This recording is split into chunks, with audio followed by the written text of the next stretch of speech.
एक छोटे से शहर था। उस शहर में एक बहुत ही सुंदर बगीचा था। उस बगीचे में बहुत ही सुंदर पेड़ पौधे लगे हुए थे। उन पौधों में अजीब से फूल लगे थे। वो फूल इतने अच्छे थे कि उनका तो जवाब ही नहीं, और जो कोई उन्हें एक बार देख लेता तो देखता ही रह जाता। एक दिन की बात है, कविता नाम की औरत अपने पति सूरज से उस बगीचे में जाने के लिए कहती है। सुना है यहाँ पास में ही एक बहुत ही सुंदर बगीचा है। मेरा बड़ा मन है उस बगीचे को देखना। क्यों ना हम शाम को बगीचा देखने चले। इस बहाने हम और बच्चे भी घूम आएंगे। हाँ पापा, चलो ना बगीचा देखने चलते हैं।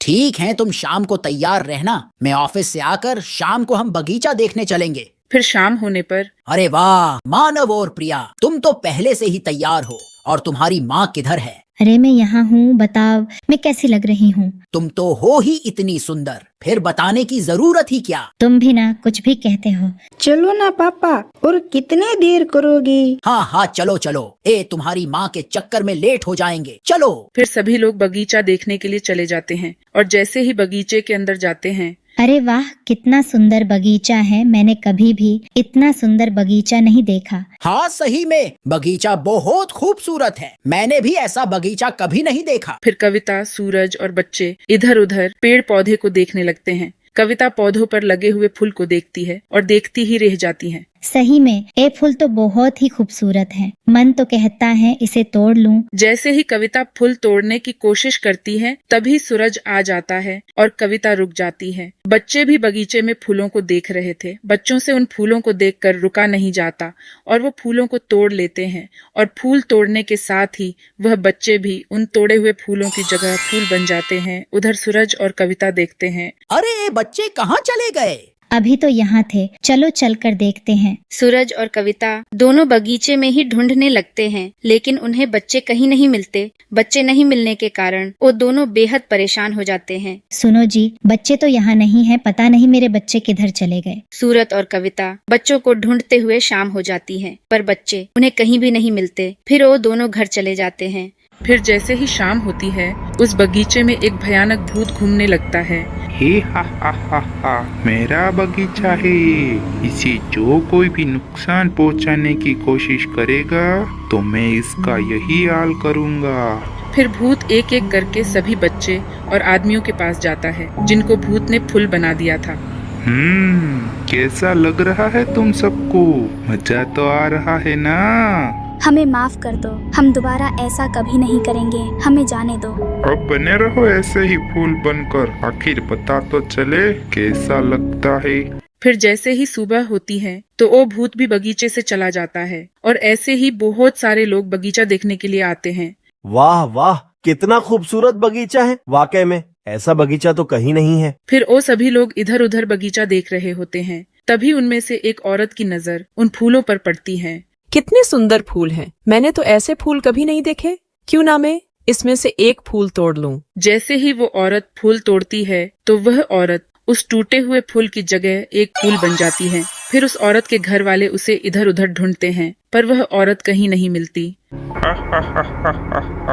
एक और शिकार। एक एक करके इन सभी तोड़े हुए फूलों की जगह अब नए फूल लगेंगे।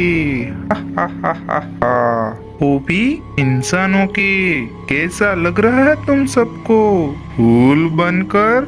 हमें फूल मत बनाओ, छोड़ दो हमें वापस इंसान बना दो। अब बने रहो ऐसे ही फूल बनकर, ताकि पता तो चले कैसा लगता है फूल बनकर। फिर कुछ ही देर में सुबह हो जाती है। भूत भी वहाँ से चला जाता है। इसी तरह हर रोज बगीचे में कोई ना कोई घूमने आता रहता था। अगर जो कोई फूल तोड़ता है तो वो टूटे हुए फूल की जगह एक फूल बन जाता। अब तो ये बात धीरे धीरे करके पूरे शहर में फैल गई थी और शहर के कुछ आदमी आपस में बात कर रहे थे। अरे तुमने कुछ सुना है क्या? हाँ सुना तो मैंने भी है। जो कोई भी उस बगीचे में घूमने जाता है तो वो गायब हो जाता है। देखो ना, कल की ही बात है। मेरे घर के बाजू वाले कल उसी बगीचे में घूमने गए थे, पर अभी तक वापस नहीं लौटे। अरे यार, वो बगीचे में लगे हुए फूल है ही इतने सुंदर कि देखे बिना रहा ही नहीं जाता। पर समझ में नहीं आ रहा है कि उस बगीचे में जो भी घूमने के लिए जाता है तो वो कहाँ गायब हो जाता है। तभी एक बूढ़ी औरत उन आदमियों से कहती है, चलो उस बगीचे में जाकर देखते हैं। अरे माँ जी, आप कैसी बातें कर रही हो?